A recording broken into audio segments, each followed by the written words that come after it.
మంది కుటుంబాల్లో బయటోడు కాదు, సొంత అక్క, సొంత చెల్లి, సొంత అన్న, సొంత తమ్ముడు, సొంత వారే ఒకరికి విరోధంగా ఒకరు ఏం చేస్తారు తెలుసా? విచ్ క్రాఫ్ట్ అపవాది శక్తుల ద్వారా పట్టి పీడించబడటానికి అనుమతిస్తున్నారు. నా ఓడు అనుమతించబడాలి, చావాలో రక్తంగా చావాలి, పట్టి పీడించబడాలి, నాశనం అవ్వాలి.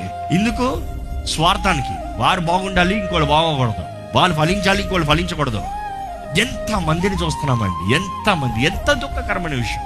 వారు దురాత్మ ద్వారా ప్రభావంతో నింపబడి వెళ్తారు. ఈ దురాత్మ సమూహంతో నింపబడిన వారిని, వాటి ద్వారా పనిచేయబడుతున్న వారిని దగ్గరికి వెళ్ళి చేతబడి శక్తులు, ఇదిగా పంపించు, ఇక డబ్బులు ఇస్తా, పంపించు.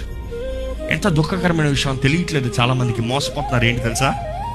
వారు అనుకుంటున్నారు వారు ఏదో డబ్బులు ఇచ్చి ఒక మంత్రగాడి దగ్గర నుండి చేతబడి శక్తుల్ని ఇంకో మీదకి పంపిస్తే వీరి పని అయిపోయింది అనుకుంటున్నారు.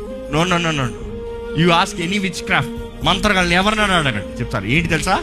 ఎవరైతే పంపిస్తున్నారో, పంపించిన తర్వాత వెళ్ళిన చోట పని చేయకపోతే, లేకపోతే వెళ్ళిన చోట నుంచి బయటకు వస్తే ఎక్కడికి వస్తాయి తెలుసా? ఎవరైతే పంపించారో వాళ్ళ దగ్గరకు వస్తారు.